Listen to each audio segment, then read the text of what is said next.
talaga nyo, it's me again, Alquin Bautista of Exploring Tarlac. For today's vlog guys, naimbitahan tayo ng Brentwood Residences dito sa Barangay Dolores, Capas, Tarlac para silipin itong mga bare unit nila or mga model unit. So dito tayo ngayon sa unit nila na may suggestive setup. Yan kung kikita nyo, nandito tayo sa living area. So mamaya ikutin natin model unit nila and of course yung kanilang bare unit. Napakaganda ng location ni Brentwood Residences dahil malapit siya sa New Clark City.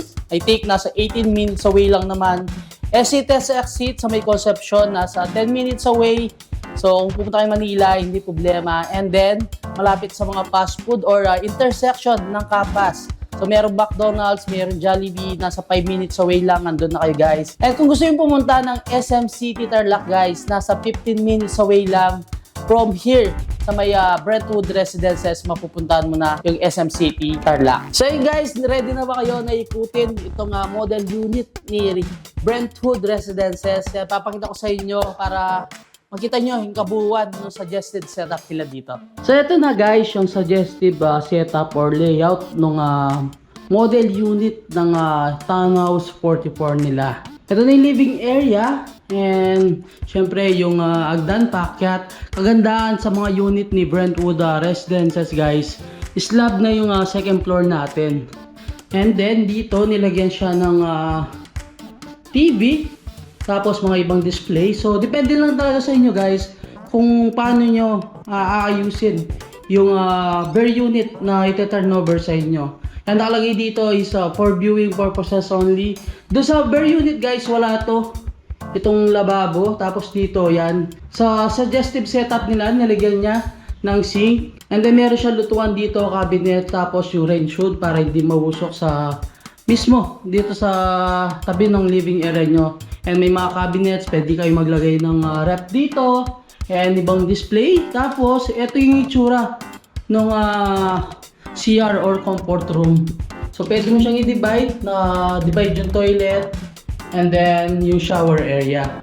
So, dito sa labas, guys, pwede naman kayo maglagay ng ano dito, laundry area. So, may space pa kayo dito for your laundry area. Tapos, may separate kayong ano dito, sink. So, parang dito, pwede na kayo maglagay ng outdoor kitchen. Check naman natin, guys, yung sa taas.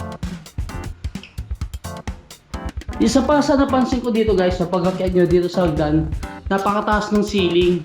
Wood yung hagdan. And then dito, bubungad sa inyo, inayos dito, nilagyan siyang cabinets and ibang display. So, first room niya, ayan. So, meron siyang bunk beds or double deck.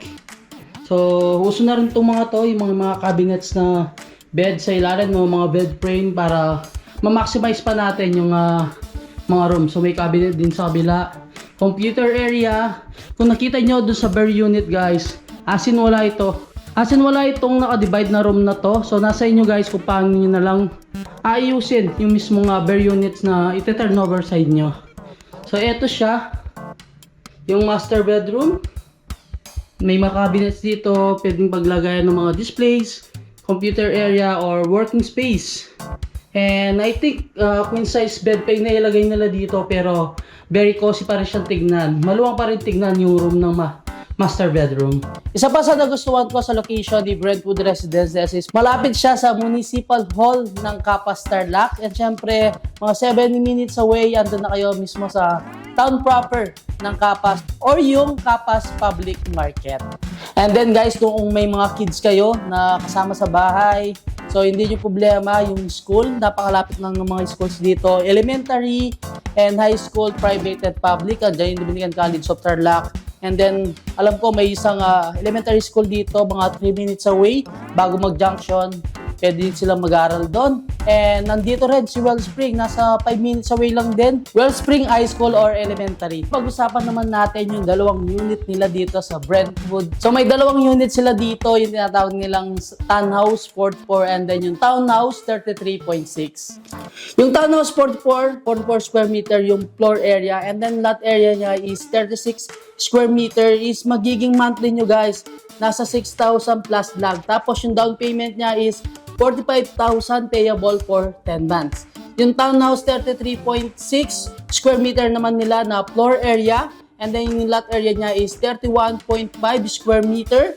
So, yung magiging monthly nyo doon guys is 4,000 plus lang. And then yung down payment, 58,000, payable naman siya for 15 months. Ayun na, naipakita ko na sa inyo yung model unit or yung bare unit ni Brentwood Residences dito sa Barangay Dolores, Capas, Tarlac. Yan kung naghanap kayo ng mga house and lot na pang startup family guys, kung dalawa lang yung kids nyo, isa lang yung kids nyo, okay na okay sa inyo itong Brentwood Residences. Sabi nga kanina, napakaganda ng location. So malapit sa lahat, Municipal Hall, and then yung hospital, yung CMC dito, schools, public market, malls, and syempre yung New Clark City. Tapos napakalapit niya pa sa SC Tex Concepcion Exit. Then guys, kung gusto nyo malaman yung ibang information about dito sa Brentwood Residences, huwag nyo kalimutang i-follow ang kanilang Facebook page, Brentwood Residences, and then syempre lalagyan naman natin dito yung contact number na pwede nyo tawagin about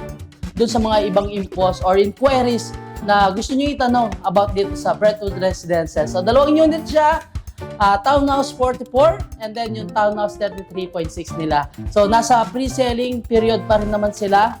Kung gusto nyo ng pa-reserve ng mga unit. So ano pang hinihintay nyo guys? PM na kayo sa Brentwood Residences. Hanggang dito na lang. Don't forget to subscribe, like, comment, and click the notification bell para updated kayo sa lahat ng videos ko. And of course, huwag nyo kalimutan share ang video to para malaman din ng mga ibang kapasenyos natin dyan and ibang katarlakenyos itong Brentwood Residences na naghahanap ng murang house and lot. Imagine guys, yung 44 square meter nila, 6,000 plus monthly lang naman siya. And then yung 33.6 na square meter na townhouse nila guys, nasa 4,000 plus monthly lang naman.